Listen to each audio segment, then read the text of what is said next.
Welcome to Behind the Debut, a podcast to shine a light on first-time authors and their journeys to publication. I'm your host, Michelle Reeves, a traditionally and self-published author myself, and in each episode we'll dive into the experiences of debut writers, how they got started, the challenges they faced, and what it really takes to bring a first book into the world. While most podcast airtime is reserved for best-selling authors, this is a space for new voices, authors who might not otherwise have the chance to share their story. In this episode, I'm delighted to welcome Sal Gallahar, Sydney-based author of Secrets in the Lakes, a romance suspense novel that delves into the themes of friendships, small-town secrets, a mysterious death, and a young woman's journey towards love and self-discovery. Hi Sal, thank you so much for joining me on the show today. Hi, Michelle. So, to start off, can you introduce yourself and tell us a bit about your first book and what inspired you to write it? Bit about myself, for sure. My name is Sal Gallahar, and I'm a Sydney-based author. I love coffee. I love a healthy lifestyle. I love being with my family. Originally, I'm from Denmark, but I'm here in Australia now, and I have been here since my early 20s. So, yeah, a couple of years. My first debut was only just published last November, so I'm very much in the thick of the early days and getting my head around all that, the additional business side of publishing that needs to be done, like promoting it and networking, etc. And I'd have to say that it was probably my girls that first inspired me. I think they honestly got sick of me saying, I want to write a novel. I want to write a novel. And finally, I think both of them at the same time, or one first, I can't remember exactly, but honestly, they just said, Mum, stop talking about it. Just do it. And it was the best thing ever. It was that kick I needed of my backside to actually get it done. Oh, yes, I love that. I think we all need a bit of a kick up the butt sometimes to move from talking about creating to creating. But love that you kept it in the family. That feels really on brand for you because I know family is really important to you, Sal. Tell us a bit about how you planned the book. Did you plan it out a lot, or are you a bit more of a pantser when it comes to writing? Yeah, with my first novel, I was totally a pantser because I had very little idea. Um, I joined the NaNoWriMo sort of later in that year when I started writing, and I wrote the last of the 50,000 words in just that month. So absolutely no time for planning there. So the first novel, definitely, it was just straight in there, pantsering around, as they say.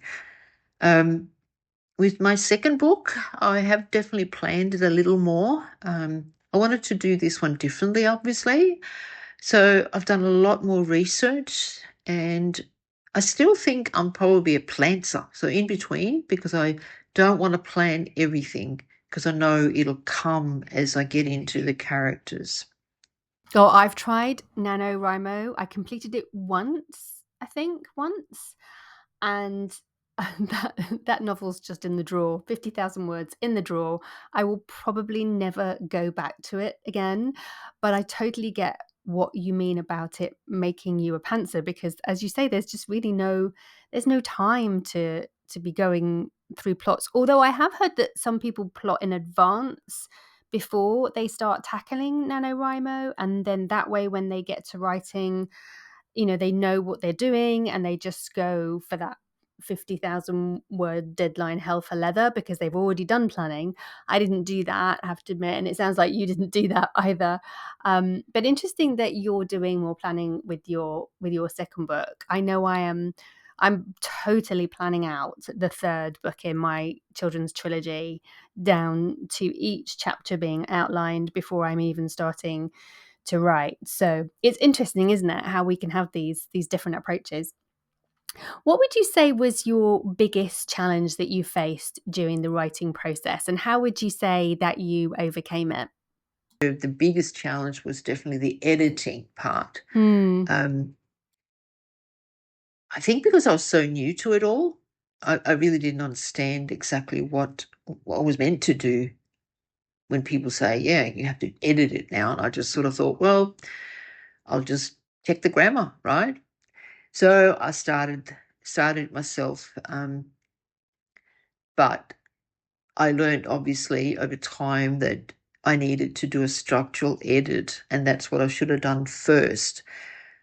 So honestly, I did several sort of half edits where, as I said, I checked the grammar, just made sure it made sense. Um, I I I went through to different critique groups as well, but again, it was piecemeal editing, so it was critique of parts of the novel, but I didn't go through the whole novel with a critique group because that takes forever. And honestly, it was not until I took on a mentor, which was in 2023. So I took on like a 3 month, I commissioned the mentor for 3 months.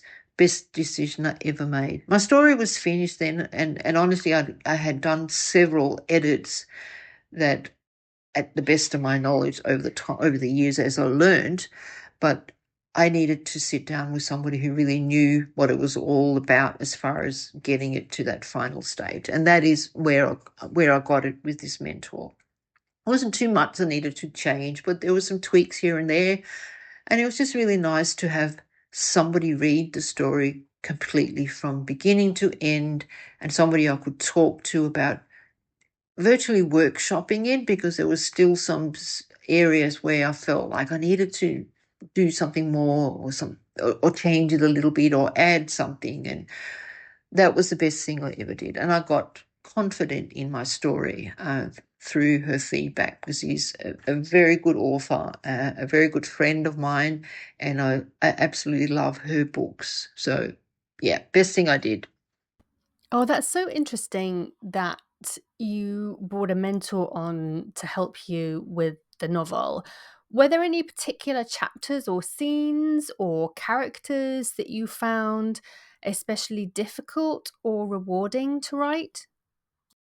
As far as a particular chapter or part of the story, I think it was probably some parts were hard to write where she was going through struggles, obviously with her trust issues and her various relationships. But the hardest ones were probably, the love interest and the more intimate scenes, because you kind of want to write it in a real way, but without, giving all the details. But I think, yeah, it can be hard to write a good sex scene that is that is still well written and doesn't. I didn't want to give, everything, all the details, obviously, because it's still a romance suspense. So yeah, they were probably the hardest one to write, and I hope I did it well. Oh, I'm sure you did just brilliantly. Something that I'm going to have to tackle with my next series after Rescue Quest is finally put to bed. And I'll be looking for tips from you for that. um, how long did it take you to write the first draft of Secrets in the Lakes? And how did you manage to stay motivated while you were writing? Well, as I said before, yeah, the first draft took me that year, because I started it sort of, I think it was January 2017. And I got to, I think, August, where I realised that I was never going to finish it in the 12 months, which I had promised myself. I had said I want to finish it in 12 months.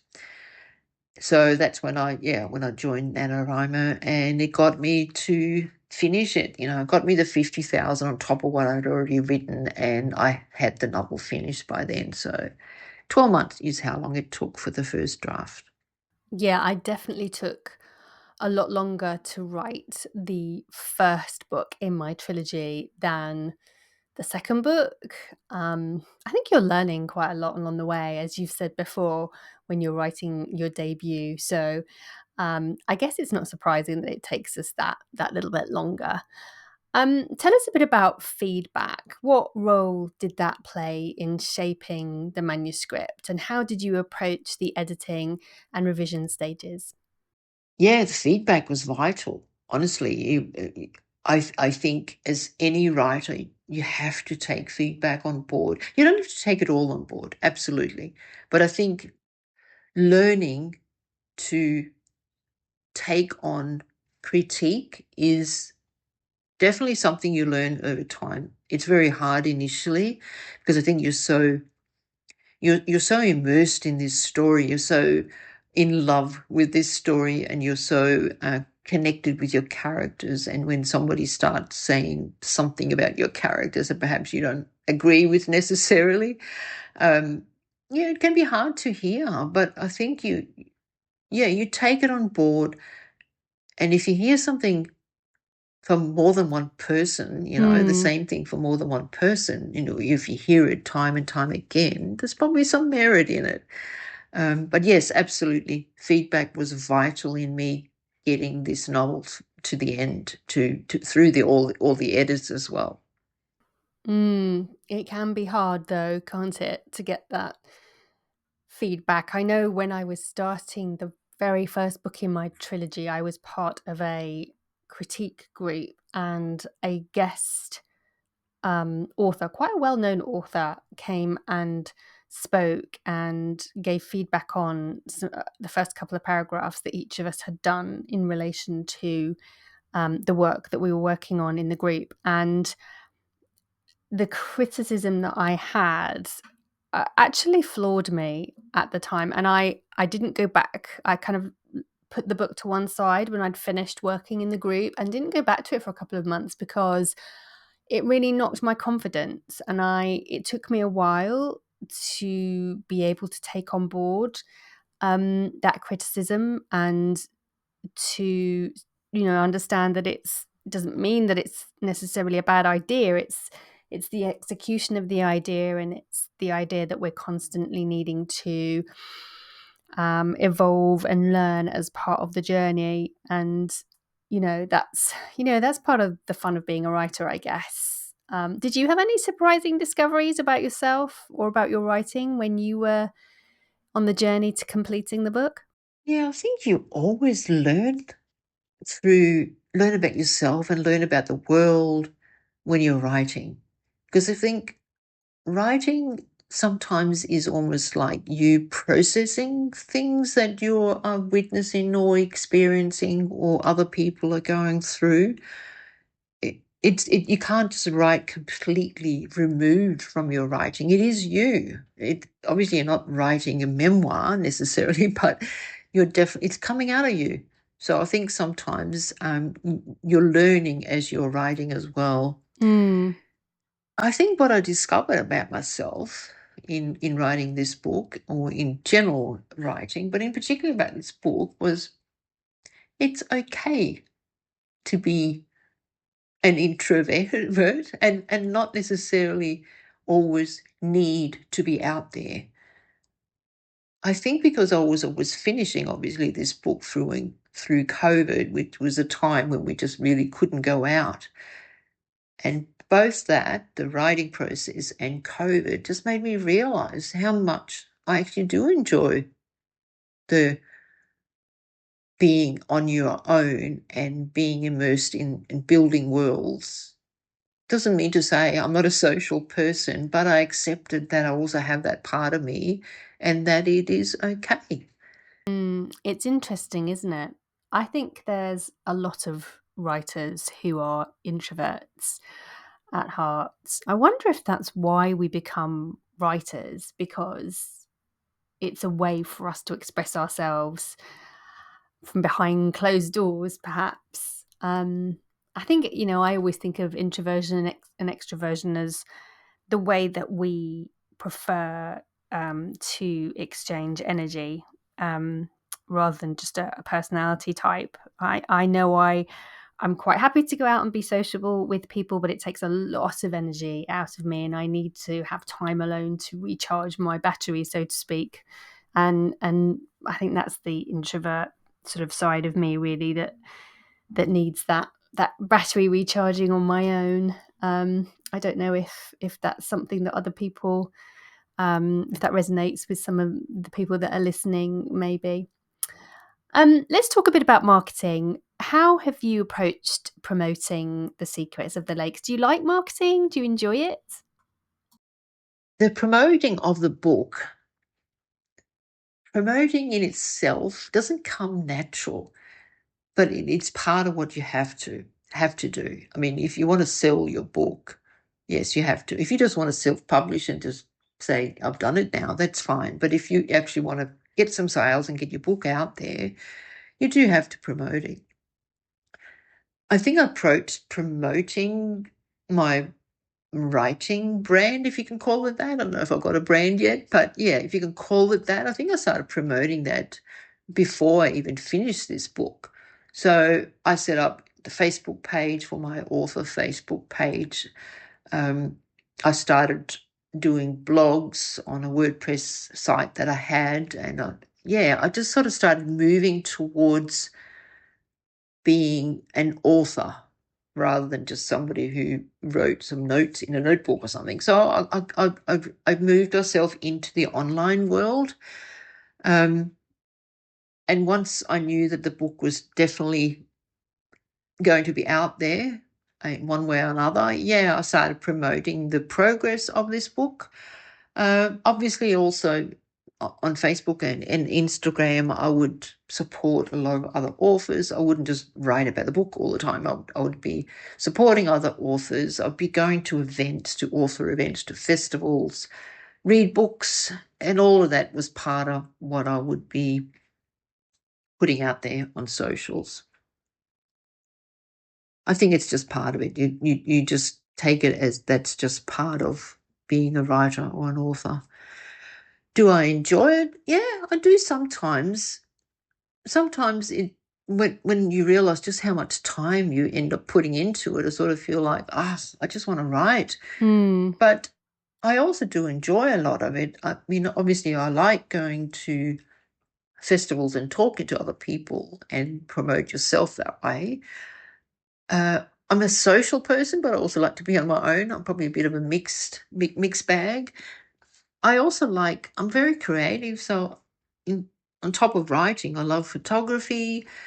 I love using Canva, just creating things in there. And being a photographer, I think that kind of helps because I like to use the photos I can either do myself or photos I get somewhere else, through Canva or other sites. Um, yeah, so I just like the creative side of marketing. That's actually a really interesting take on marketing. And you've made me think about more about the creative side because you're right. I love the creative side of marketing. I like creating the images that I'm going to share. I use Canva as well. And, I like making the little videos. And I don't like the promoting bit because it feels icky to me. um, but I do like promoting other authors. I love, obviously, promoting other authors and their journeys. I love chatting with authors about their work, and I love sharing, their posts on Substack. Yeah, it's interesting, isn't it? I love that take on marketing. I'm going to have to hang on to that whenever I get that icky feeling and just cling to the creativity of it, I think, to make it feel more fun for me. Um, let's talk a bit about your writing routine. Do you have any favorite tools or resources, things that you can't do without?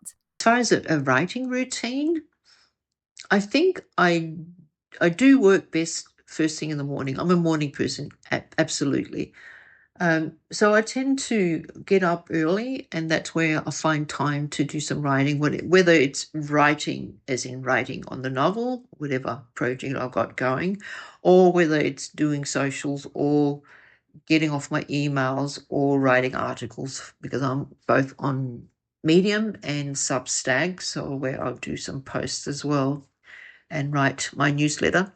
So yeah, I do a lot of that first thing in the morning before I go to my day job, which is now down to 3 days. But on my days off, I definitely spend a lot of time doing the writing as well as the network and the promoting of the book. So my routine is probably just, yeah, whenever I can do it, but I find I just do it every day. I'll always fit it in somehow. My my trusted tools, if you can call it that, is definitely my laptop and my mobile. I couldn't do this without them. I could never, well, I can't say never. I hate saying never, but I would find it extremely hard if I had to write a book or any writing in a notebook, like handwrite it. For starters, my handwriting is terrible these days. We don't practice it anymore, so I just find that it's really hard to read afterwards. So I find, yes, my laptop and my mobile, couldn't do without it.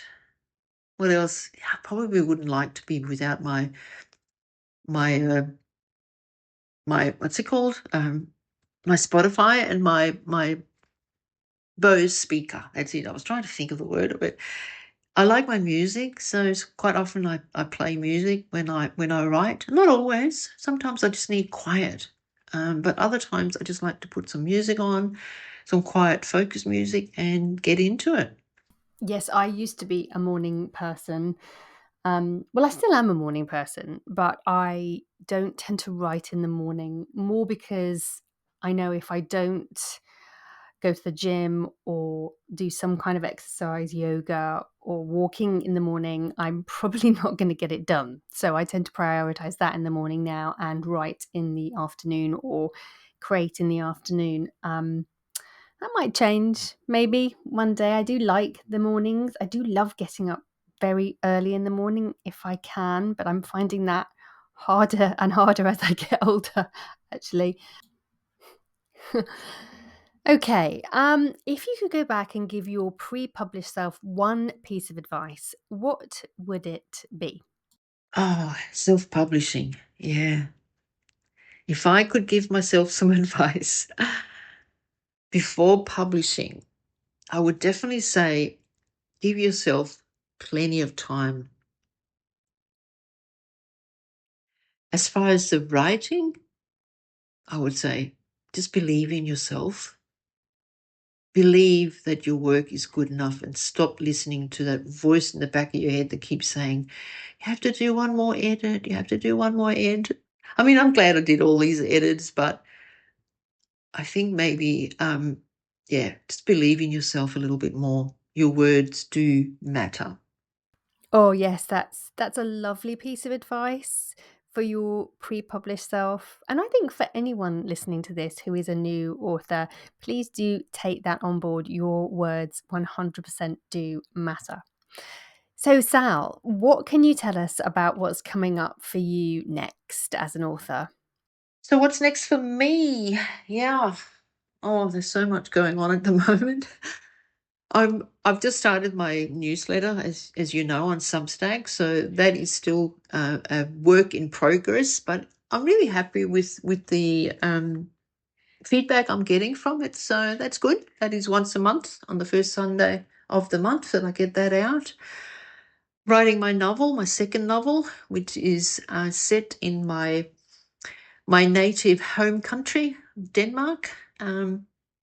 And I'm really enjoying that. It's a bit of a trip down memory lane because it's a dual time, a multi point of view. I really like to challenge myself here, and it's set in the 1970s, and I can certainly relate to that era. And then of course also in the current time. So yeah, I'm having a ball writing it. When I went back to Denmark last year, I visited all the different places that are sort of featured in the novel, and I've got lots of photos, and I've just had a lot of fun researching it. Obviously, being there with family as well, and them coming along was just a blast. I had a ball, and I'm really enjoying going through the characters now. I'm only about 15,000 words into this novel, but I'm getting to that stage where I now feel like I really I really know these characters, and they're starting to feel real to me. Mm. So yes, it's good. It's going well. Also have to do a short story because I'm part of my writers group. We publish anthologies every couple of years, and this is the year that we are doing another one. So I have to have a short story ready, just sort of up to 3,000 words by June. Plus, I have a few different things that I have committed to. So I've got some content that I have to get ready for a Facebook group, Global Girls Book Club, that I'm in later on in March. So I have to get that ready for them.